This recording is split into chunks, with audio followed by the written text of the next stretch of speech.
الحمد للہ رب العالمین الصلاۃ والسلام علی خاتم النبیین اما بعد. الحمد للہ رب العالمین الصلاۃ والسلام علی خاتم النبیین اما بعد. فاعوذ باللہ من الشیطان الرجیم. بسم اللہ الرحمن الرحیم.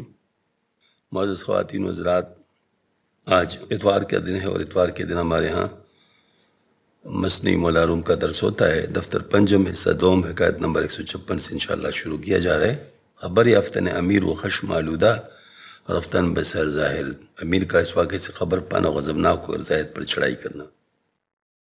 رفت پیش میر و گفتش باد کو ماجرا را گفت یک یک پیش او. غلام باغا باغا امیر کے سامنے اور اس امیر نے پوچھا شراب کہاں ہے؟ غلام نے سارا واقعہ من و عن اس کے سامنے بیان کیا. میر چو آتش برجست راست گفت بن ما خانہ زاہد کجاز.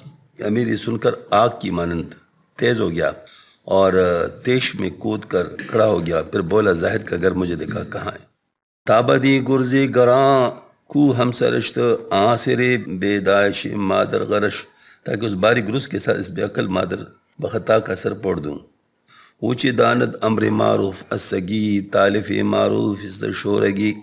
وہ نیکی کا امر کرنا کیا جانے جو مسلمان کی جان و مال کو تلف کرتا ہو، بلکہ کتے پن سے مشہوری و ناموری کا طالب ہے کہ اپنے افعال سے عوام میں حق شناس و حق گو مشغول ہو جائے.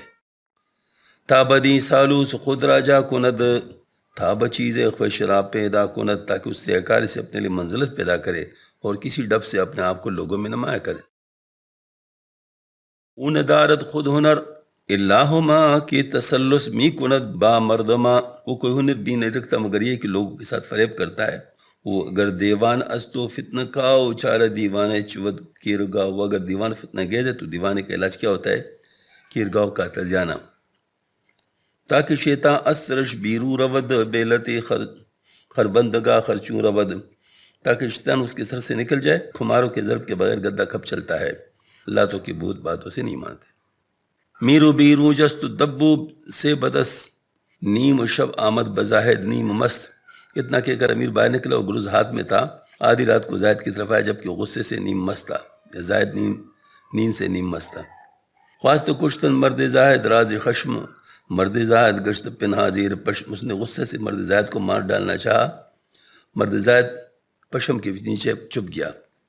مرد زاہد میشونید ازمیر آن زیر پشما رسن تابان نہا. مرد زاہد سے ہٹنے والوں کی پشم کے نیچے چھپا ہوا امیر کی غضب آمیز گفتگو سن رہا تھا. گفتر درو گفتنی زشتی مرد آئینہ تانت کی رورا سخت کرد. اور دل دل میں کہنے لگے کہ اس شخص کی برائی اس کے منہ پر کہہ دینا آئینہ کی طاقت ہے جس نے اپنا منہ سخت بنا رکھا ہے. یعنی اگلے زمانے میں آئینہ فولاد کا ہوتا تھا جس کے ہموار سطح کو سیکل کر کے چہرہ وغیرہ دیکھنے کے قابل بنا لیتے. اب آئینے کانچ کے بنتے ہیں.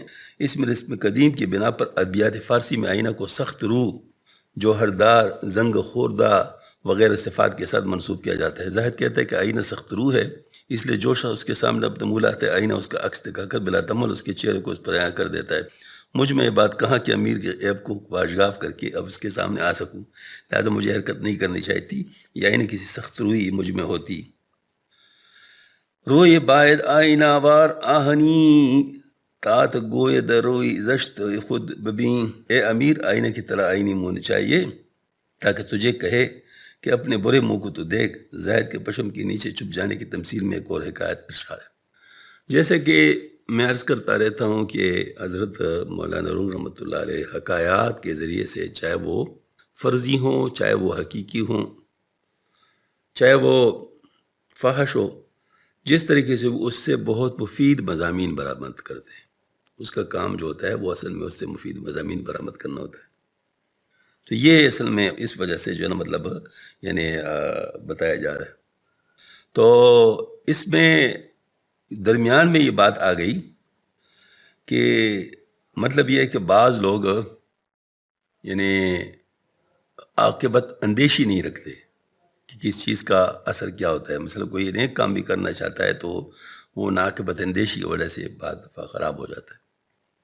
تو یہ عاقبت اندیشی نہیں رکھتے کہ وہ جو ہے نا مطلب. تو ابھی زائد اس پر پشیمان ہے کہ میں نے ایسا حرکت کیوں کی، کیونکہ مجھ میں طاقت نہیں تھی اس کو برداشت کرنے کی.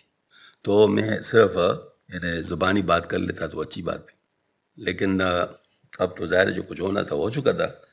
تو آگے مطلب تمثیل ہے کہ آئینہ جو ہے وہ انسان کو اس اصلی صورت میں دکھا سکتا ہے، کیونکہ وہ خود سخت ہے، لہٰذا وہ دوسرے کو بھی اس کی حقیقت دکھا سکتا ہے. ہم لوگوں میں وہ طاقت نہیں ہے کہ ہم لوگ کسی کو اس کی حقیقت دکھا سکے.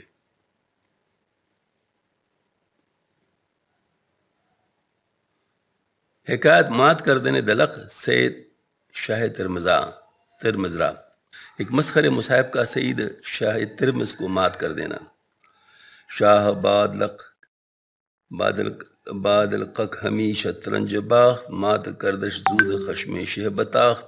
بادشاہ مسخر مصاحب کے ساتھ شطرنج کھیلتا تھا، جس نے اس کو مات کر دیا تو اس پر فوراً بادشاہ کا غصہ بڑک اٹھا. گفت شہدان شیخ ابرو آورش یک یک از شطرنج میزد برسرش. دلکک نے بادشاہ کو مات کرتے وقت ہر چال پر شہ شہ کا لفظ کہا اور مغرور بادشاہ نے مارے غصہ کے شطرنج کے ایک ایک مورا اس کے سر پر دے مارا. کہ بغیر اینک شہد اے قلبت قلتباں صبر کر دو گفت دلکک الاماں. کہ اے دلکک دیکھ یہ تیری شہ کہنے کی جزا ہے. اس پر دلکک نے صبر کیا اور المان المان پکارنے لگا. دست دیگر باختن فرمود امیر اونچ نہ لرزاں کے اور زمحریر. امیر نے دوسری مرتبہ کھیلنے کا حکم دیا، مگر وہ غریب دلکک ہمارے خوف کے اس طرح کامتا تھا جس طرح ننگ کڑا کے جاڑے میں کامتا ہے. باخت دست دیگرو شہ مات شد وقت شہ گفتن و میقات شد. دوسری بار کھیلا اور شہ کو مات کھو گئی. پھر شہ کہنے کا وقت اور موقع آ گیا. برجہیدہ دلککو در کنج رفت شش نمت بر خود فگند از بی متفت. اس وقت دلکک اٹھ کر بھاگا اور ایک کونے میں چلے گیا اور سخت خوف سے چین نمدے اپنے اوپر ڈال دی. زیر بالش ہاؤ زیر شش نمد خفت پنہا زاز خشم شہرہد. وہ چند تکیوں اور چین نمدوں کے نیچے لیٹ تاکہ بادشاہ کے غضب سے چھوٹ جائے. گفت شہ ہیچ کر دی چیست این گفت شہ ششی ایشا گزین. بادشاہ نے حیرت سے ارے تم نے کیا یہ کیا بات ہے؟ دلکک نے بادشاہ برگزید شہ ہاں کی تواں حق گفت جز زیر لحاف باج تو خشم آور آتش سجاف. آپ ایسے غضبناک اور آگ کے سجاف والے بادشاہ سے لاف کے نیچے چھپے بدون حق کب کھا جا سکتا ہے؟ ای تو ماتو منز زخم شاہ مات می زنم شہ زیر رخت ہاتھ. اجی جناب تم بازی میں مات ہو اور میں بادشاہ کے ضرب سے مات ہوں. اس لیے تم کو کپڑوں لتوں کے نیچے شہ کہہ رہا ہوں. دفتر پنج میں سے دوم حکایت نمبر 158. بعض رجوع حکایت امیر زاہد اجتماع خلق. پھر امیر اور زاہد کی کہانی کی طرف رجوع اور مخلوق کا جمع ہونا. چو محلہ پرشدز ہی ہا امیر وز لگت در زندن داروگیر. جب امیر کے شروع ہوا دروازے پر لاتے مارنے اور داروگیر سے محلہ بھر کے لوگوں کی بھیڑ لگ گئی. خلق بیروں جست زود از چپ و راست کائے مقدم وقت افت و عرض راست. مخلوق دائیں بائیں سے باہر نکلے. امیر کی منت کرنے کی اے سردار یہ معافی اور رضا کا وقت ہے. مغز او خوشکست و عقلش این زمان کم ترس از عقل و فہم کودکاں. اس کا مغز مار ریاضت کے خوش کیا اور اس کا عقل بچوں کی عقل اور فہم سے بھی کمتر ہے، اس لیے اسے حرکت سرزد ہو گئی. زہد پیر زوف بر زوف آمدہ وان در اندہ زہد کشادی ناشدہ. ایک تو زہد یعنی ترک کر دینا، پھر بڑھاپا، اس لیے اس پر زوف طاری ہو گیا. اس کے زہد میں کوئی قلبی کشش حاصل نہیں ہوئی. جس طبیعت ٹکانے پر آ جاتی ہے اس پر قبض طاری رہی، بس حاصل نہیں ہوا. رنج دیدہ گنج نہ دیدہ زیار کارہا کردہ ندیدہ مستقار. اس نے اب تک ریاضتوں کی تکلیف اٹھائی اور محبوب حقیقی سے وصل کا خزانہ نہیں پایا. مشقت کے کام کیا اور کاموں کا عوض حاصل نہیں کیا. یا نبودا کار ارا خود گر یا نعمت وقت پاداش اس قدر. یا تو اس کی اطاعت میں کوئی جوہر اخلاص ہی نہیں تھا یا تقدیر سے جزا کا وقت بھی نہیں آیا. یا کہ بودا سائی چوئی صحیح جہود یا جزا وابستہ میقات بود. یا وہ صحیح یہودیوں کی صحیح کی طرح گمراہانہ تھی یا جزا کی کسی وقت مقرر پر موقوف تھی. مرورا در دوست مصیبت این بسست کاندری این وادی پرخون بے کسست. اس شخص کے لیے درد و مصیبت کافی کہ اس سلوک کے وادی پرخون میں بے کس ہے. اب اس کو مارنا مرے کو مارے شامدار کا مصداق ہوگا. چشم پردر رو نشستہ او بکنج رو بترش رو ترش کردہ فرو افغن دلنج. اس کی آنکھوں میں درد ہے اور ایک کونے میں بیٹھا ہے منہ کو ترش کیے اور ہوں میں لٹکائے ہوئے، جو رنج و آزردگی کی علامت ہے. نے یہ کہ حال کا اور غم خورد عقل ہمنی کو بکہلی رہبرد. نہ کوئی سرما دینے والے جو اس کی دلمن آنکھوں کے لیے اس کا غمخوار ہو، نہ خود اس میں اتنی عقل ہے کہ آپ سرما کی جگہ تک جا پہنچے. اجتہادی میں کنت با وہم زن کار دربو کست تانو کی شدن. وہ ایک وہم زن کے ساتھ کوشش کر رہا ہے، اس کا معاملہ ٹھیک ہونے تک احتمال گمان ہی میں ہے. زاں رہش دو رست تا دیدار دوست کی نماندش مغز سر ایز اشک پوست. اس لیے تو اس کا راستہ محبوب حقیقی دیدار تک دور ہے کہ ظاہر پرستی کی وجہ سے اس کے سر میں مغز نہیں. اس نے فضول اور دورسکار محنتوں میں اپنا مغز کپا لیا اور منزل مقصود سے دور جا پڑا. ساعتی اوبا خدا اندر اتاب کی نصیب مرنج آمد زی جناب. کبھی خدا تعالیٰ کے ساتھ اتاب میں مشغول ہے کہ مجھے اس بارگاہ سے دکھی نصیب ہوا. ساتھ با بخت خدا اندر جدال کی ہما پر آما ببریدہ ببال. کبھی وہ اپنے نصیب کے ساتھ لڑنے میں مصروف ہے کہ سب لوگ پرواز کرتے ہیں اور ہمارے بازو کٹے ہوئے ہیں. آگے مولانا فرماتے. اب مولانا کی بات شروع ہو گئی.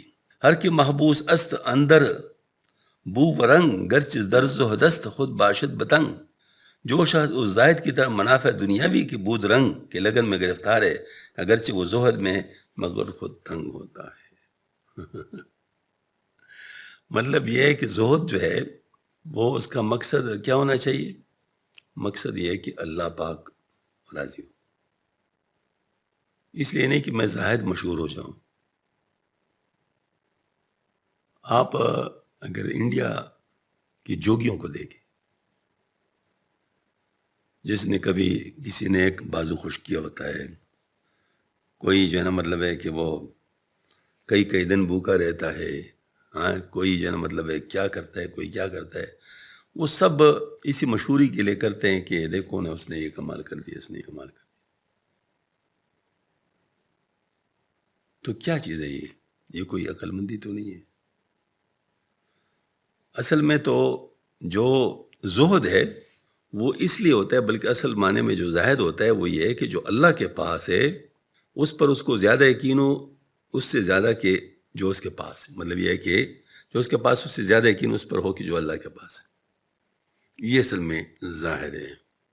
یعنی کسی سے طمع نہ ہو، بس صرف اللہ تعالیٰ کے ساتھ ہو. مطلب اللہ پاک سے مانگ رہا ہو، کسی اور سے مانگے نہیں، نہ دل میں مانگے نہ زبان سے مانگے. اور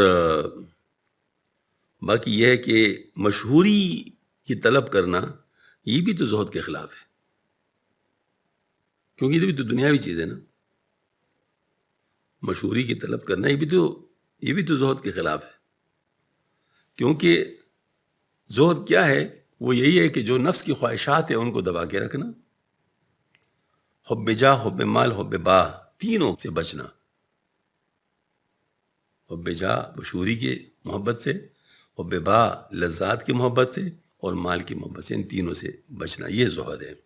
تو یہاں پر تو معاملہ یہ ہے کہ مشہوری والی بات ہے. تا بیرون آید ازیں تنگی بناخ کی شوت خوشی خوش و صدرش فراخ.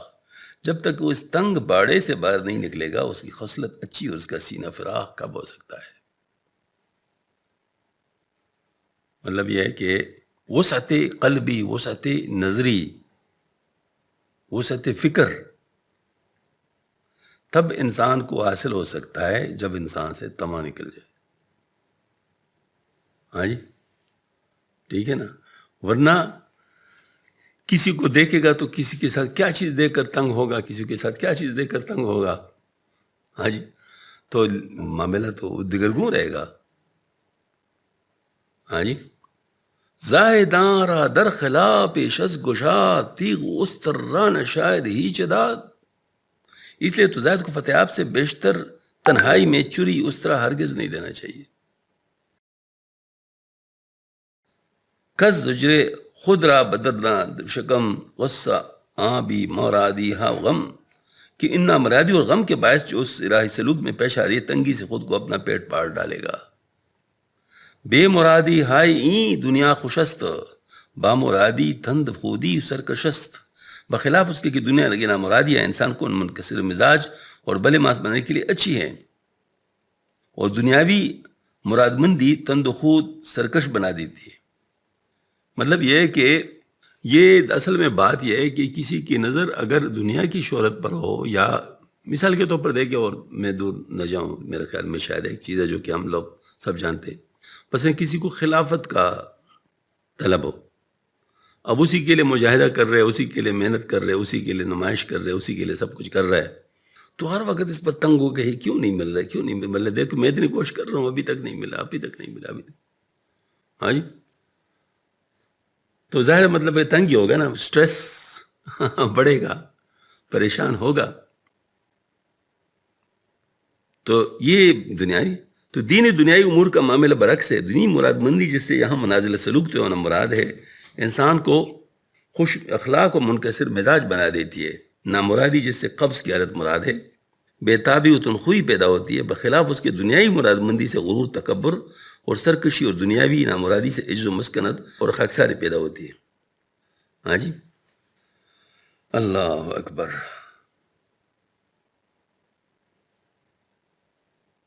دفتر پنجم حصہ دوم حکایت نمبر 159. در بیان بے طاقتی سالکاں پیش از کشادہ قصد کردن مصطفیٰ صلی اللہ علیہ وسلم افگندن خود را از کوہ حرا از وحشت حجاب و نمودن جبرائیل السلام خود را کوئی منع کردن و بشارت دادن. اس بات کی بات میں کہ سالک کو فتحاب سے پہلے بےتابی عرض ہوتی ہے اور محمد صلی اللہ علیہ وسلم کے حجاب کی وحشت سے اپنے آپ کو کوئی حرا سے گرا دینے کا قصد فرمانے، اور جبرائیل علیہ السلام کا آپ صلی اللہ علیہ وسلم پر اپنے آپ کو ظاہر کرنے سے منع کرنے اور بشارت دینے کا قصہ. یہ واقعہ بخاری کی اس روایت سے ماخوذ ہے جو ام المومنین عائشہ صدیقہ رضی اللہ عنہا سے مروی ہے، جس کے آخر میں الفاظ ہے وَفَتَرَ الْوَحْيُ فَتَرَةً حَتَّى حَزِنَ رسول اللہ صلی اللہ علیہ وسلم فِيمَا بَلَغَ حُزْنًا غَدًا مِنْهُ مِرَارًا کہ يتردى من رؤوس الشواهق الجبال فكلما أوفى بذرورة جبل بكي يلقي نفسه منه تبدى له جبريل عليه السلام فقال يا محمد إنك رسول الله حقا فيسكن ذلك جأشه وتقر نفسه عليه الصلاة والسلام فيرجع فإذا طالت عليه وفتر الوحي غدا لمثل ذلك فإذا أوفى بضرورة جبل تبدى له جبريل فقال له مثل ذلك. وہی کی نزول میں توقف ہوا، حتیٰ کہ ان حدیثوں میں جو ہم کو پہنچی ہے مروی ہے کہ آپ صلی اللہ علیہ وسلم بڑے غمگین ہوئے، جس سے کئی مرتبہ صبح سویرے پہاڑی کی چوٹ سے اپنے آپ کو گرا دینے کا قصد فرمایا. پس جتنی مرتبہ کسی پہاڑ کی چوٹی پر چڑھے تاکہ اس سے اپنے آپ کو نیچے گردائے، آپ کے سامنے جبرائیل علیہ السلام ظاہر ہوئے اور کہا اے محمد صلی اللہ علیہ وسلم تو سچ مچ اللہ کے رسول ہو، تو اس سے آپ صلی اللہ علیہ وسلم کے دل کو تسکین ہو جاتی اور آپ صلی اللہ علیہ وسلم کی جان کو کرایا جاتا. مشکات شریف کی حدیث شریف. نزول وحی میں توقف سب سے پہلے سورہ اقرا بسم ربک کے نزول کے بعد سورہ مدثر کے نزول تک ہوا تھا. بعض کے نزدیک توقف 3 سال رہا، بعض کے نزدیک 6 ماہ اور بعض 3 ماہ بتاتے ہیں. پارکیف اس مدت میں آپ صلی اللہ علیہ وسلم کی طبع مبارک پر سخت اضطراب، بےتابی عارضی رہی کہ کلام الہی کا نزول کیوں نہیں ہوتا، اور کابر علماء سے توقف میں حکمت سمجھت کا آغاز وحی میں جو خوف اور وحشت آپ سے پرتارت مبدل پا اشتیاق ہو جائے. لا الہ الا اللہ محمد رسول اللہ. اصل میں یہ جو واردات ہوتے ہیں ان کا بھی اب اچھا خاصا لوڈ ہوتا ہے، مطلب ضروری نہیں کہ ہر ایک اس کو برداشت کر سکے. تو آہستہ آہستہ برداشت کی قوت انسان میں آتی ہے، آہستہ آہستہ. تو اس وجہ سے ان کو آہستہ آہستہ ڈوز دیا جاتا ہے، ترتیب کے ساتھ آہستہ آہستہ. کیونکہ مثلا دوائی کو لے لو تو دوائی جو ہے نا، مطلب ظاہر ہے کہ جیسے اینٹی بایوٹک ہے مثال کے طور پر 7 دن کا آنے، تو اگر 7 دن کے اینٹی بایوٹک ایک ہی دن کا لے تو کیسے ہو؟ تو علاج کے بجائے بیماری ہو جائے گی. تو اس کا اس طریقے سے مطلب یہ ہے کہ ہر چیز کو اپنے طریقے سے مطلب وہ دیا جاتا ہے، اور اللہ تعالیٰ تو سب سے زیادہ حکیم ہے، لہٰذا اپنی حکمتوں کو خوب جانتے ہیں. تو وہی میں توقف جب ہوا اس میں حکمت تھی، لیکن اس حکمت کو تو اللہ ہی جانتا تھا نا، آپ صلی اللہ علیہ وسلم پہ تو کلا نہیں تھا. تو ایسی صورت میں یہ مشکل تھا. تو پھر کیا آیا والضحی واللیل اذا ما ودعک. ہاں جی، مطلب یہ ہے کہ وہ جو ہے نا وہ یعنی یہ اس لیے مطلب وجدک ضالا فہدی، یہ حضرت تانوی رحمۃ اللہ علیہ سے کسی نے پوچھا، کسی مخالف نے، وہ سمجھ رہے تھے کہ اس کا چونکہ دوال تو گمراہ کو کہتے ہیں نا عمومی طور پہ، تو نعوذ باللہ مثال ہے کہ وہ اس طرح کہہ دیں گے تو ہم شور اٹھائیں گے. کہ یہ دیکھو نا آپ سے ہم کو گمراہ کیا دیا. تو پوچھا کہ اس کا ترجمہ کریں آپ. وجدک ضالا فہدی. ہاں جی. تو حضرت نے فرمایا اللہ تعالیٰ نے آپ کو ناواقف پایا پس واقف بنا دیا. بس وہ منہ دیکھتے رہ گیا کہ یہ تو اصل میں ناواقف کی بات تو ہوتی ہے نا کہ جو چیز پہلے ابھی تک ملی نہیں ہے اسے تو انسان ناواقف ہوتا ہے. مثلا میں اس منزل پہ چڑھا نہیں ہوں, اوپر کیا ہے مجھے نہیں معلوم, تو جب تک میں اوپر جاتا نہیں اس وقت مجھے کیا پتا کہ اوپر کیا ہے, اسے میں ناواقف ہوں. تو جب تک میں اوپر نہیں جاؤں گا تو میں ناواقف ہی رہوں گا, اور جب مجھے اوپر پہنچا دیا جائے گا میں وہاں دیکھ لوں گا تو پھر میں واقف ہو جاؤں گا.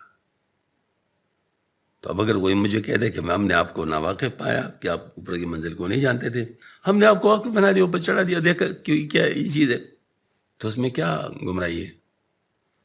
ہاں جی. تو یہ اصل میں یہی بات ہوتی ہے کہ جب تک کوئی چیز ملی نہیں ہوتی تو انسان, اچھا کمال کی بات ہے جیسے مجاہدہ ہے, مجاہدہ اس وقت مجاہدہ ہے جب آپ کی طبیعت کو وہ نہ سوٹ کرے. جب آپ کی طبیعت کے مطابق ہو جائے پھر تو مجاہدہ نہیں ہے. تو مجاہدہ جو لیا جاتا ہے وہ ایسی چیزوں میں لیا جاتا ہے جو آپ کی طبیعت کو سوٹ نہیں کرتا. ہاں جی.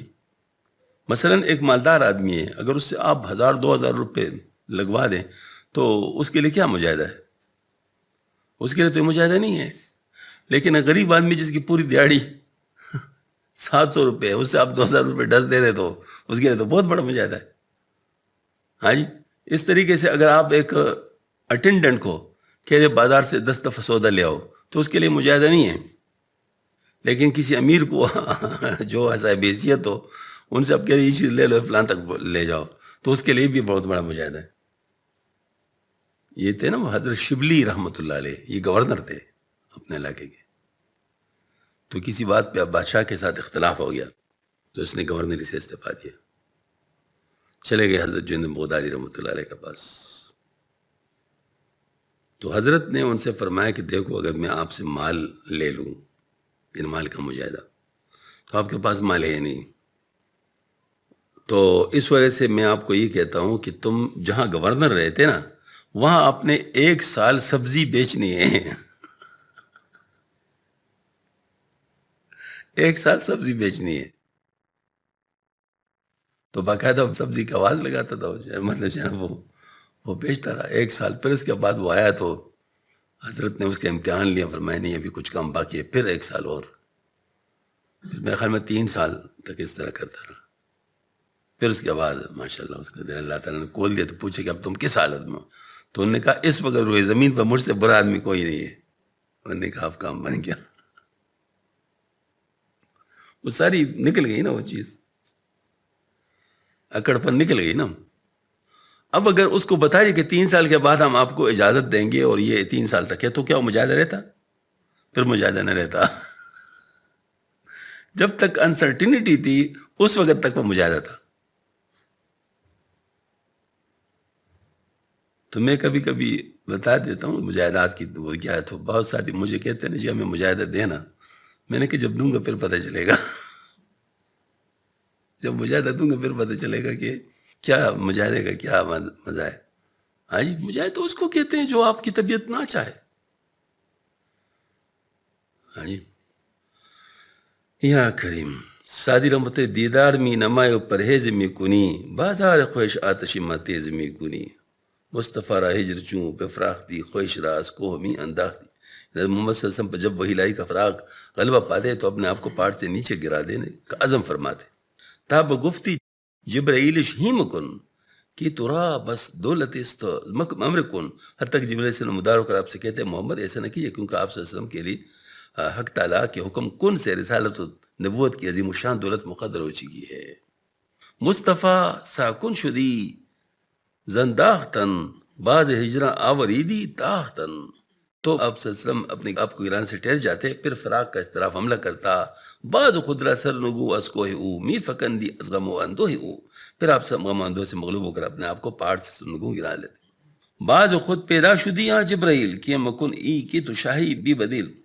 تو پھر جبرائیل آپ کے سامنے نمودار ہوتے اور کہتے کہ ایسا نہ کیجیے آپ لاسانی بادشاہ. اصل بات یہ ہے کہ وہ فراق جو وہی کے ساتھ تعلق پیدا ہو گیا تھا، اس کا فراق برداشت نہیں ہوتا تھا. ہاں جی، مطلب یہ ہے کہ وہ درمیان میں جو وقت تھا تو برداشت نہیں ہو رہا تھا، تو اس وجہ سے اس طرح، تو اس کو حالت قبض آپ کہہ سکتے ہیں. غرض اس حجاب قبض کی رفع ہونے تک آپ صلی اللہ علیہ وسلم کی یہی حالت رہی، حتیٰ کہ آپ صلی اللہ علیہ وسلم نے اس گور مطلوب کو اپنے جیب میں موجود پایا. یعنی پہلی مرتبہ جب جبریل سے مدار ہو کر آپ کو سورہ الگ کی چند باتیں پہلی آیتیں پڑھائی اور آپ صلی اللہ علیہ وسلم گھر تشریف لائے، تو آپ سب پر روب عیبت طاری تھی، جس پر حدیث کبریٰ تعالیٰ نے آپ کو تشفی دی. اور ایک مشہور عالم کتب سماوی ورقہ بن نوفل نے آپ صلی اللہ علیہ وسلم کو پیغمبری کی بشارت دی. پھر جب مدت تک وحی کا نزول نہیں ہوا تو آپ صلی اللہ علیہ وسلم اس توقف سے گھبرانے لگے.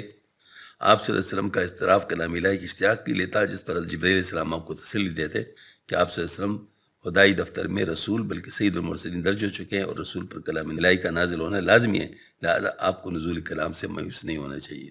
دوسرے مصرے کا مطلب ہے کہ جب دوبارہ وحی آئی تو آپ سب کو معلوم ہے کہ جس گور گمشدہ کے لیے بیتاب پیش آ رہی تھی، محبت وحی ہونے کی صلاحیت اور نبوت رسالت وہ پہلے سے حاصل ہو چکی ہے. ان کنت نبیا و آدم بین الماء والطین.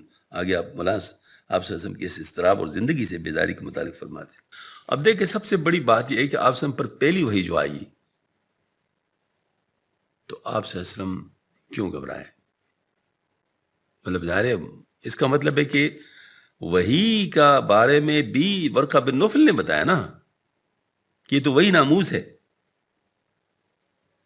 کیونکہ آپ صلی اللہ علیہ وسلم کے ساتھ تو واقعات کی طرح بات ہوئی نا کہ آپ صلی اللہ علیہ وسلم سے کہا گیا اقرا، تو آپ صلی اللہ علیہ وسلم نے صاف کہہ دیا کہ میں پڑھا ہوا نہیں ہوں. پھر فرمایا اقرا، تو پھر آپ صلی اللہ علیہ وسلم نے فرمایا کہ میں پڑھا ہوا نہیں ہوں.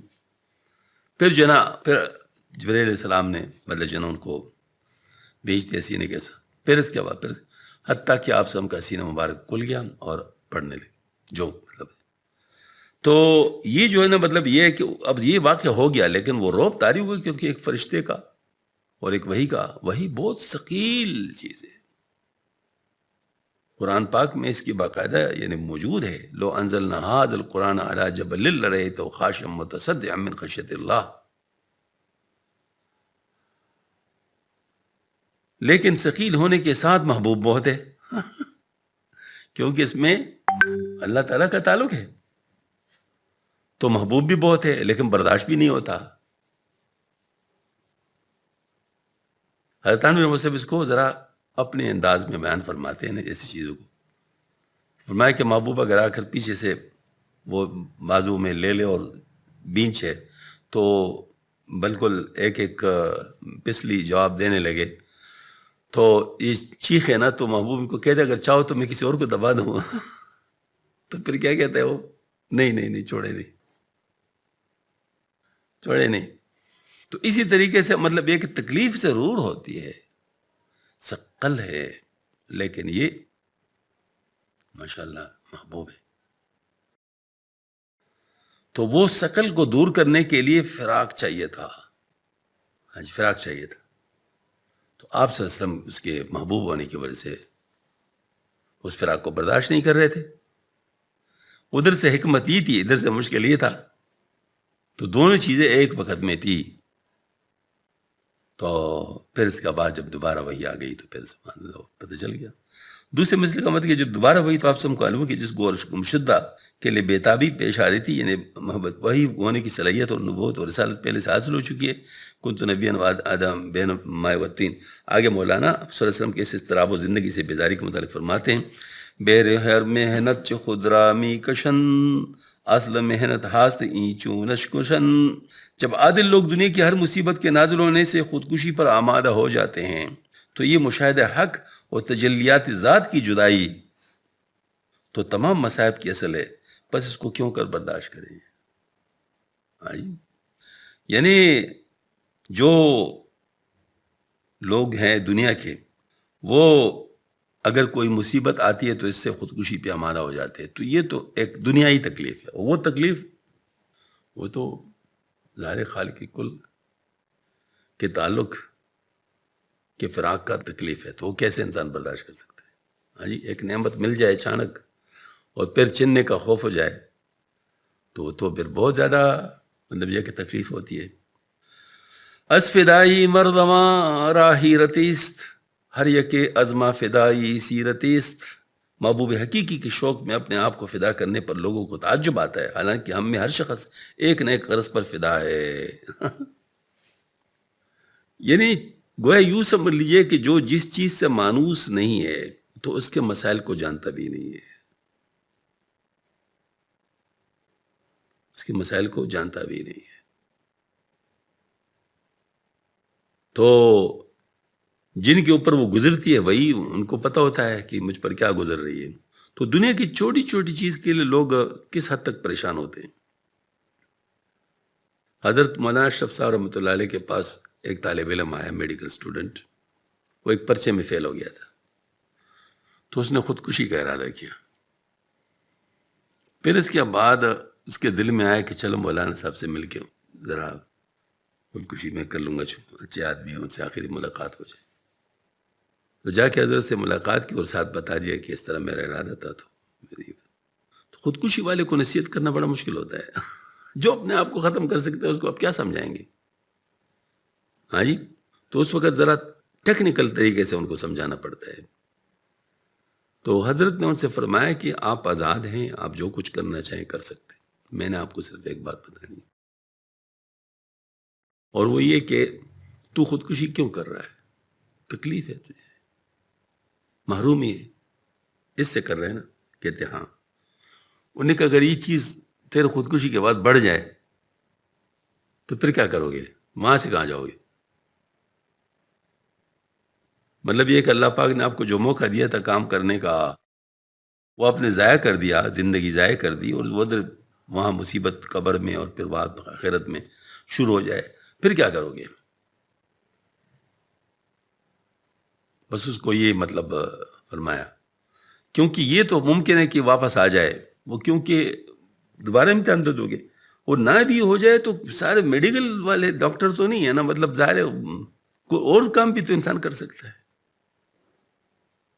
ہاں جی، تو آپ اتنے پریشان ہو گئے کہ مطلب، تو اس پر جو ہے نا وہ حضرت نے ان کو یہ بات بتائی، بس اس کو عقل آ گئی، اس کو عقل آ گئی، اور الحمدللہ اس نے خودکشی نہیں کی۔ تو مقصد میرا یہ ہے کہ دنیا کے ایسے مطلب ایک پیپر میں فیل ہونے پر خودکشی ہو سکتی، حالانکہ ریورسیبل فینامنا ہے۔ ہاں جی، مطلب جب لوگ زر زمین زن وغیرہ اغراض اسلافیہ کے لیے جان لڑا دینے میں دریغ نہیں کرتے تو محبوب حقیقی کے لیے جان فدا کرنا کون سی بڑی بات ہے، جو منتہی لغایات اور اقصر مرادات ہے۔ خواہی میں بہر ہر قدش دخف دگر، لیکن مقصریم کی جان بدن یکیست۔ اے خنک آنکھاؤ کے فدا کردستن، بہر آنکار زد فدائے او شدن۔ ارے مبارک ہو وہ جس نے اس محبوب کے لیے اپنا وجود فنا کر دیا، جس کے لیے فدا ہو جانا موضوع ہے، میرا موضوع ہے۔ تنچے باشد کی دریغ اسکا کودار استغفار چیز کی در ہما باری این مقبل فدائی این فنست، کاندراں صد زندگی در کشتنست۔ آخر وہ با اقبال عاشق حق اس حالت پر فدا ہے جس کے اندر قتل ہونے میں سینکڑوں زندگیاں مضمر ہے۔ عاشق و معشوق و عشقش بردوام، درد و عالم بہرمندو نیک نام۔ پھر عاشق اور معشوق کا عشق دونوں جانوں میں ہمیشہ کامیاب و نیک نام ہے۔ خلاصہ ان 5 اشعار کا یہ ہے کہ جب دنیا کی ادنا مرادات کے لیے ہر شخص جان قربانے کو تیار رہتا ہے تو اس انتہائی مراد اور الترین مقصد یعنی محبوب حقیقی کے قرب کے لیے فدا ہونا کون سی بڑی بات ہے۔ ایسے مرنے پر سینکڑوں زندگیاں فدا ہے، اس راہ میں مرنے والا دارین میں بہرمند ہے۔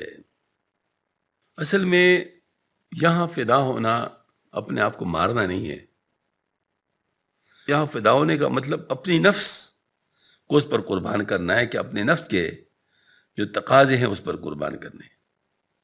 یعنی اس کے لیے انسان سب کچھ چھوڑ سکتا ہے۔ دنیا میں اگر کوئی کسی پر عاشق ہو تو اگر کسی چیز سے روک دے تو رکتا ہے یا نہیں رکتا؟ ہاں جی، مطلب یہ ہے کہ اس کے لیے انسان ساری چیزوں سے رک سکتا ہے۔ تو اسی طریقے سے اگر کسی کو اللہ پاک روک دے کہ یہ نہیں کرنا، یہ نہیں کرنا، یہ نہیں کرنا، یہ نہیں کرنا، تو اگر وہ واقعی محبت اس کو ہے تو اس کے لیے سب کچھ کر گزرنے کے لیے تیار ہے۔ ہاں جی، یہ بات آگے مولا اپنے عاشق کے مطابق مضمون کو پھر دہراتے ہیں۔ در جہاں ہر کس فدائے ہر فنیس، کہاں درا وہ صرف عمر و کشتنیس، دنیا میں وہ ہر شخص ہر حالت جو اسے مرغوب ہے اس پر فدا ہے کہ اسے اسی راہ میں عمر صرف کر دینا اور اپنے آپ کو ہلاک کر ڈالنا منظور ہے. یعنی اس کے اوپر اس حد تک محنت کرتے. یہ نہیں ہوتے یہ کوہ پیما لوگ جو ہوتے ہیں جو پہاڑوں کے سر کرتے ہیں اپنی زندگی کو داؤ پہ لگا لیتے ہیں. نہیں، کئی لوگ اس میں ختم ہو جاتے ہیں، پتہ ہی نہیں چلتا ان کا. ابھی بھی ہے نا، مطلب اس کی تلاش جاری ہے. تو یہ جو ہے نا مطلب ظاہر ہے معمولی چیزوں کے لیے لوگ ایسی حرکت کرتے. یہ جو ویلنگ کرتے بچے بتا دے یہ اس سے بڑے حماقت اور کیا ہوگی. سب لوگ ان کو احمق سمجھتے، اور یہ سمجھتے کہ شاید ہم کوئی بہت زیادہ بڑا اچھا کام کر رہے ہیں اور لوگ ہمیں ہماری تعریف کریں گے. کوئی بھی شخص اس کا تعریف کرنے کے لیے نہیں ہوتا، لیکن اس کو شوق ہوتا ہے تو وہ کرتے. کشتنی اندر غروبی یا شروق کہ نہ شائق ماند آنگے نہ مشوق، مگر اپنے آپ کو ہلاک کرنا موضوع بجا تو وہ ہے جو محبوب کی مستوری یا جلوگری میں ہو. وہ جلوگری کے جس میں شدت استغراق سے نہ شائق رہتا ہے نہ اس کو اپنے محبوب کا شوق متصور رہتا ہے. ہاں جی، یعنی مطلب یہ ہے کہ محبوب ازل جس کو کبھی کوئی دنیا میں دیکھ نہیں سکتا، لیکن بن دیکھے وہ اتنا محبوب ہے کہ سارے دیکھوں کو چھوڑ سکتا ہے اس کے لیے. مطلب سارے دیکھوں کو چھوڑ سکتا ہے. تو یہ اصل میں اس کے لیے ہے. یا کرامی ارحمو اہل الہوا شانہم وردت توا عبادت توا. لیکن فارسی سے عربی میں یکدم چھلانگ لگائی اور فارسی کے زمین پر عربی کے اشعار کے، یعنی بالکل باہر وہی ہے. یا کرامی ارحمو اہل الہوا شانہم وردت توا بادت توا. اے میرے بزرگوں اہل عشق پر رحم کرو جن کی شان ہلاکت کے بعد ہلاکت پر وارد ہونا ہے. یعنی آگے پھر ان لوگوں کا خطاب امیر سے ہے جو زاہد کے لیے سفارش کرتے ہیں. یعنی اے میرے بزرگوں اہل عشق پر رحم کرو جن کی شان ہلاکت کے بعد ہلاکت پر وارد ہے. ہلاکت پر ہلاکت کے لیے جو ہے مطلب وہ ہے. اس لیے اولیاء اللہ کے دو قسم ہیں، ایک کو راجعین کہتے ہیں اور ایک کو مستہلکین کہتے ہیں. مستہلکین وہ ہے جو اللہ تعالیٰ کے لیے اپنا سب کچھ فنا کر چکے ہوتے ہیں اور مخلوق سے ان کا کوئی کام نہیں ہوتا. ہاں جی، بس وہ اللہ پاک کے ساتھ ان کو تعلق ہوتا ہے اور اللہ بھی ان کو اپنے ساتھ رکھتے ہیں. جن کے بارے میں فرماتے ہیں مطلب عربی الفاظ میں کہ اولیاء تحت قبائی لا یعرفہم الا سوائی. میرے اولیاء میرے قبا کے نیچے ہیں، ان کو میرے علاوہ کوئی نہیں جانتا. تو ایسے لوگ چھپے ہوئے بھی ہوتے ہیں کہ ان کا مخلوق کے ساتھ کوئی کام نہیں ہوتا. ہاں جی، اور اللہ کی یاد میں مست ہوتے ہیں. یہ مستہلکین ہوتے ہیں، ان سے کام نہیں لیا جاتا، بس اس کو اپنے سامنے ہی رکھتے ہیں. یہ مستہلکین ہوتے ہیں. اور ایک راجعین ہوتے ہیں جن کو واپس دوبارہ مخلوق کی طرف لوٹایا جاتا ہے، ان کو پھر اس مخلوق کی طرح کر دیا جاتا ہے. تو لوگ ان کو اپنا جیسا سمجھتے ہیں لیکن وہ اللہ کے ہوتے ہیں. جیسے ہوتے ہیں نا خلوت در انجمن، مطلب یہ ہے کہ لوگوں کے درمیان بیٹھ کر خلوت، یعنی لوگوں کے ساتھ ان کا کوئی تعلق نہیں ہوتا، اگرچہ لوگوں کے درمیان ہوتے ہیں، لوگوں کے درمیان ہوتے، لیکن لوگوں کے ساتھ ان کا کوئی تعلق نہیں ہوتا، یعنی ان سے متاثر نہیں ہوتے، لیکن ہوتے لوگوں کے درمیان میں. تو یہ مطلب گویا کہ وہ ہے. عفو کن اے امیر برسختی ہو در نہ گدت درد و بدبختی ہو. اے امیر اس کی سختی کو جو اس نے اس غلام کے ساتھ کی معاف کیجئے، اس کے درد و بدنصیبی کو دیکھیے. مطلب وہ اپنے کتنے حالت میں پریشان ہے، وہ تو قابل رحم ہے، آپ اس کے اوپر سختی کر رہے ہیں. اس نے اگر اپنے مٹکے توڑے ہیں تو اس کیفیت کی وجہ سے توڑے ہیں، تو اس پر وہ چونکہ قابل رحم ہے، رحم کرنا چاہیے. تاز جرمت ہم خدا افی کند ذلت ترا مغفرت در آکند. خدا تعالیٰ اپنے آپ قصور بھی معاف فرمائے، آپ کی لغزش کو بخش سے بر دے. یعنی مطلب ہے کہ تاکہ اللہ تعالیٰ آپ کی قصور بھی معاف کر دے، کیونکہ تو اگر کسی کو قصور معاف کرے گا تو اللہ تعالیٰ بھی آپ کے قصور کو معاف کر دے گا. یعنی کو وہ کو ہے نصیحت کر رہے لوگ. یہ اس حدیث کا مضمون الرحمون برحمهم الرحمن ارحموا من فی الارض یرحمکم من فی السماء. رحم کرنے والوں پر رحمان رحم کرے گا، تم زمین والوں پر رحم کرو، آسمان والا تم پر رحم کرے گا. ہاں جی، کرو مہربانی تم اہل زمیں پر، خدا مہرباں ہوگا عرش بری پر. ہاں جی. توز غفلت بس سبو بشکست ای، در امید عفو دل بردبست ای، عفو کنتا عفو یا بی در جزا، می شکافت منہ قدر اندر سزا. یا امیر گستاخی معاف، آپ نے بھی تو غفلت سے بہتیرے گوڑے پوڑے ہوں گے، پھر حق تعالیٰ کی معافی کا دل کو امیدوار ہے نا. پس اس زاہد کو معاف کیجئے تاکہ روز جزا میں خدا سی معافی پائیں. تقدیر الہی آخرت میں سزا دیتے وقت بال کی کال اتارے گی کیونکہ آپ کی ساری چیزیں اللہ کے سامنے ہوگی. تو اگر کسی کو معاف کر لیے تو اللہ تعالیٰ تو تیرے معافی کی وجہ سے تجھے بھی معاف کر سکتا ہے. یعنی گویا کہ اس کو کول ڈاؤن کر رہے ہیں، مطلب کوشش کر رہے ہیں کہ موش کافانی قدر را ہوشدار، قصہ مارانی کو گوشدار. تقدیر کے موشگافی کرنے والے کا خیال رکھیے، ہماری اس بات کو اچھی طرح سن لیجئے. باز بشنو قصہ میرا دیگر تھا بیا بیزی حکایت صد خبر. دوسرے امرا کا حال سن لو کہ مردم آزاری سے ان کا کیا انجام ہوا، تاکہ تم اس کے سے سینکڑوں عبرتیں حاصل کرو. پندگیر از مصائب دیگراں تھانے گیرن دیگراں زیت پند. یہ تو شادی کا شعر. تو یہ بات ہے.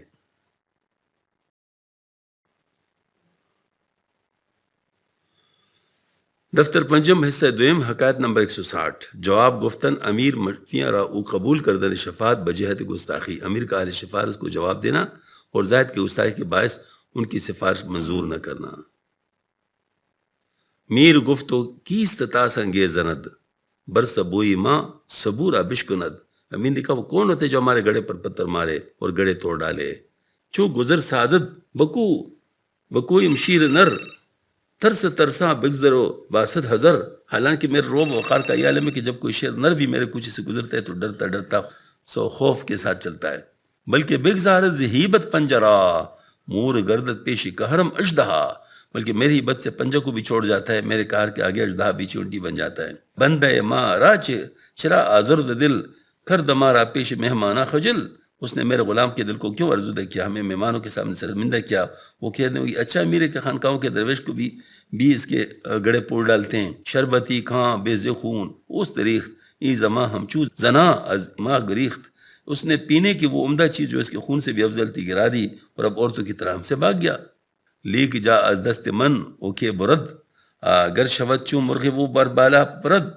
لیکن وہ میرے ہاتھ سے جان سلامت کہاں لے جائے اگرچہ پرندے کی طرح اڑنے والا بن جائے اور بلندی پر پرواز کر جائے. تیر قہر خویش بر پرش زنم پر و بال مردیری گش برن برکنم. میں اپنے کار کا تیر اس کے پروں کو پر ماروں گا اور اس کے ناچیز پر بازو کاٹ ڈالوں گا. ورشوت چوں ماہی اندر آب در از نہیب من شود زیرو زبر. اگر مچھلی کی طرح پانی میں ڈبکی لگائے تو میری خوف سے زیرو زبر ہو جائے گا. ور ورود ور رود در سنگ سختی از کوششم از دل سنگش کنم بیروں کشم. اگر ٹوس پتھر میں گھس جائے گا تو میں اس کو اپنی کوشش سے پتھر کی گہرائی سے اس کو باہر نکالوں گا. جان خواہد برد از شمشیر من ور کنت ستھیل و تدبیر فن. میری تلوار سے جان سلامت نہیں لے جائے گا اگرچہ سینکڑوں ہیلے تدبیر و داو کرے. من برانم برتنی او ضربتی کان بود مردی گران را عبرتی. میں اس کے جسم پر ایک وار کروں گا تاکہ وہ دوسرے کے لیے عبرت ہو. یہ بعض نسخوں میں دوسرے میں سے یوں ہے بود قوت را عبرت.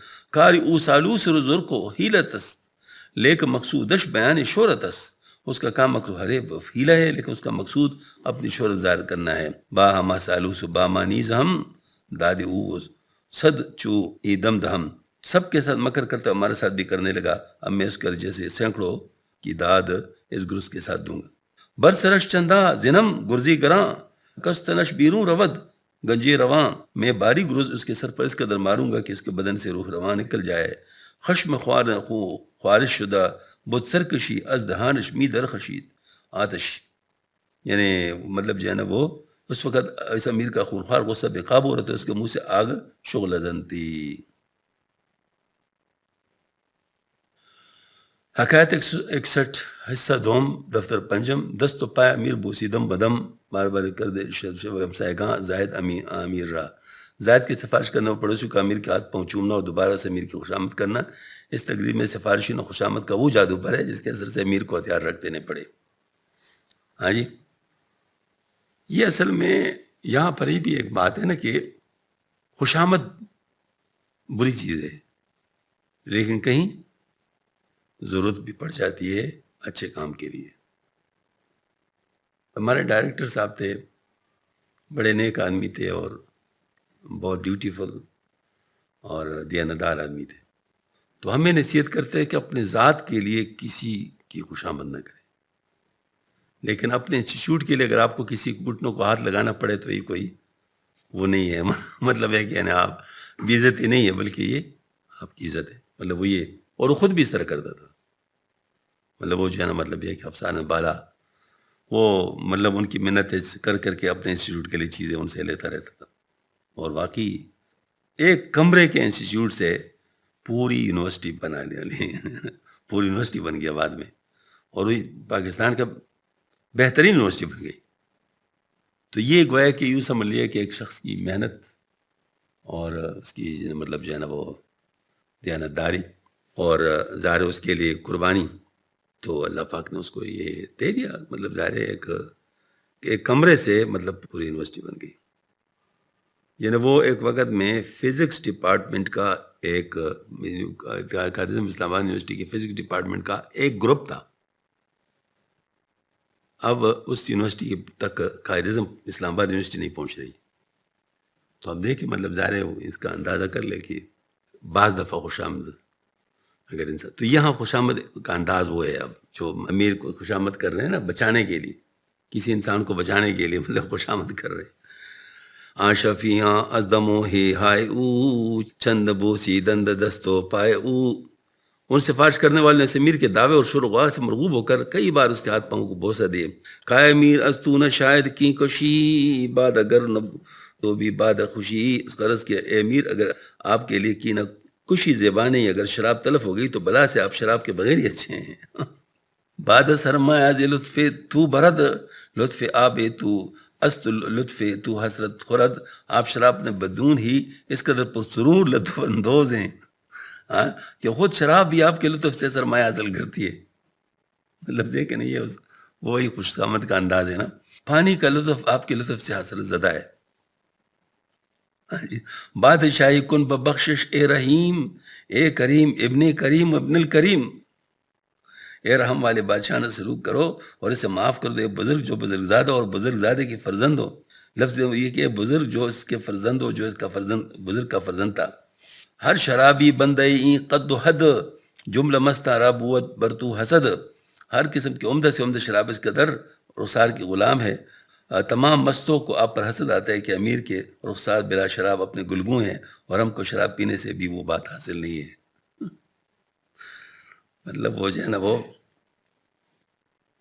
نہیں ہے قرآن پاک میں کہ ہم پر صبر انڈیل دے، تو یہ خوشامد کو انڈیلنے والی بات ہے، مطلب یہ ان کے اوپر انڈیل رہے ہیں۔ ہاں جی، ہیچ محتاج می گلگو نہیں ترک کن گلگو نہ تو گلگو نہیں، سرخ چہری کے لیے ہر شراب سرخ شراب کی محتاج نہیں، رنگین پاؤڈر ملنا بھی ترک کیجیے، آپ خود سرتاپا رنگین غازہ ہیں، اے رخی گلگونہ ات شمس الضحا، اے گدائے رنگ تو گلگونہا، اجی جناب آپ کے گلاب کے پھول کا سا چہرہ آفتاب چاش تھے، اجی حضور تمام رنگین پاؤڈر آپ کے رنگ کے بکاری ہیں۔ یہ تو خیر ایک فرضی قسم کی چیزیں ہیں، لیکن دفتروں میں ہم نے ایسی قسم کی چیزیں دیکھی ہیں کہ لوگ کرتے ہیں، ایسے زبردست قسم کی خوشامد کرتے ہیں نا کہ آپ حیران ہو جائیں گے۔ ہاں جی، بعد اکندر ہمیں جوشد نہاں زاشتی آکے روئی تو جوشد نچنا، شراب جو مٹکی کے اندر مخفی طور پر جوش کا آ رہی تو آپ کے چہرے کے اشتیاق سے یوں پر جوش ہے، یعنی اس کا مطلب یہ نہیں کہ شراب جو آپ کی مشتاق ہے تو آپ اسے وصل کا موقع دینا اور اسے قرب بخشا اور پینے پلانا چاہیے، فإنه خلاف المقصود، کہ مطلب یہ کہ شراب نوش سے جو رنگ رخ حاصل ہو سکتا ہے آپ اس سے مستغنی ہیں، خدا آپ کو رنگ حاصل ہے جو شراب کو نہیں، اس لیے آپ کی مشتاق ہے کہ آپ سے کچھ مزید رنگ حاصل کریں، مگر آپ کو اس سے کیا سروکار، چنانچہ کہتے ہیں اے ہما دریا چی خواہی کردنم وی ہمی مستی چی می جو بھی عدم، اے تمام خوش رنگینوں کے دریا تمام، تم شراب کی خفیف سی رنگت جو نم کے برابر ہے کیا کرو گے؟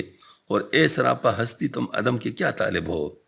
اے مہ تاباں چ خواہی کرد گرد، اے کیا خورد در پیش رویت روئی زرد، اے چمکیلے چاند تم گرد کو کیا کرو گے؟ ارے وہ جس کے چہرے کے آگے سورج بھی زرد ہے۔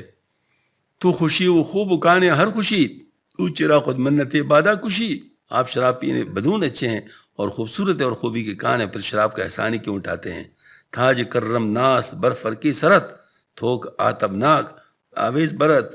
کرم نہ کا تاج آپ کے سر کے مانگ پر رکھا گیا ہے، اختوے ناک آپ کے سینے پر لٹک رہا ہے، یعنی تم انسان اور انسان کے حق میں اللہ فرما لقد کرمنا بنی آدم وحملناہم فی البر والبحر، یعنی ہم نے بنی آدم کو عزت بخشی، ان کو صحرا اور دریا میں سوار کیا، اور رسول اللہ صلی اللہ علیہ وسلم کے بارے میں ارشاد ہے انا اعطیناک الکوثر، یعنی پیغمبر ہم نے تم کو بڑی خیر و برکت دی، جو شخص حقیقت محمدیت تک واصل ہو جائے وہ بھی اس بشارت کا مستحق ہو جاتا ہے۔ اے امیر تم بھی ان دونوں فضیلتوں کو مستحق ہو، پھر ام الخبائث سے آپ کا کیا کام؟ والدکم مولانا کی عادت کے جب آپ ذوق کے رو میں بہتے جائے تو اشخاص قصہ کی زبان سے کبھی ایسی باتیں کہ جو بعض اوقات ان اشخاص کا مقولہ نہیں ہو بن سکتی، یہاں کی باتیں بھی اس قبیل سے ہیں، چنانچہ قصہ رسول اللہ صلی اللہ علیہ وسلم کی بعثت سے پہلے کا ہے، وہ لوگ تمثیلاً آیت قرآنیہ کا ذکر کیوں کر سکتے ہیں جو اس کے بعد خاص رسول اللہ صلی اللہ علیہ وسلم پر نازل ہوئی؟ مطلب یہ کہ مقصد ان کا صرف ایک مثال پیش کرنا ہے، وہ حقیقت نہیں ہے، حقیقت نہیں ہے۔ جو عرض انسان و چرخ و را عرض جملہ فرع سایہ اند و تو اور غرض، اجی جناب انسان تو جوہر ہے اور آسمان ہی اس کی غرض، اس لیے تمام مخلوقات غیر انسان اور سایہ ہے، اور اب بحث انسان اصل مقصود ہے۔ ہاں جی، علم جوئی از کے تبہائی فسوس، ذوق جوئی تو ز حلوائے سبوس، تم کتابوں سے علم طلب حالانکہ تم خود مجسم علم ہو، ہائے افسوس تم بوسی کہ حلوے سے مزہ چاہتے ہو۔ ای غلامت عقل و تدبیرات خوش چوچو نینی خوش را ارزاں فروش، اے جناب عقل و تدبیر و ہوش آپ کے غلام ہیں، آپ اپنے آپ کو اس قدر ارزاں کیوں فروخت کر رہے ہیں؟ خدمتت بر جملہ ہستی مفترض جوہری چوں اجزدارت باغرض، آپ کی خدمت تمام مخلوق پر فرض ہے، ایک جوہر کسی غرض کے آگے عاجز کیوں ہے؟ بحر علمی در نمی پنہا شدہ در سے گز تن عالمی پنہا شدہ، تم علم کے سمندروں جو ظاہر وجود کے ایک قطرے میں پنہا ہے، تن کے وجود میں ایک عالم پوشیدہ ہے۔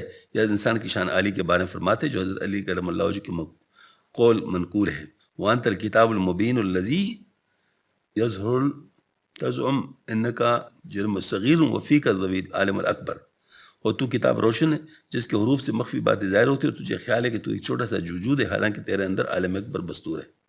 میچ باشد با جماع باسما تا تو جوئی زان اشاعت و انتفاع، شراب و جماع رائے رنگ سننا کیا چیز ہے؟ تم اس سے سرور اور فائدہ طلب کر۔ آفتا الذرہ کی شد وام خواہ زہرہ ایس خمرہ کی شد جام خواہ، سورج ایک ذرہ سے نور بطور قرض کم مانگتا ہے، بلہ ستارہ زہرہ چھوٹے مٹکے سے شراب کا جام طلب کرتا ہے؟ ہرگز نہیں۔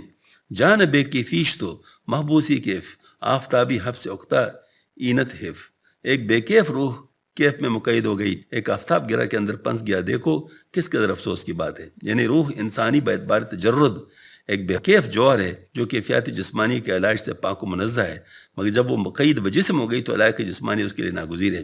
تام کاملین کی ارواح کیفیت جسمانی کی گردیدہ نہیں ہوتی، ان کی پر تجرید و عدم کیف کا وصف غالب رہتا ہے۔ اس بنا پر وہ لوگ امیر سے کہتے ہیں کہ آپ کامل ہو کر اپنی روح کو شراب وغیرہ سامانی عیش سے ملوث کیوں کرتے ہیں؟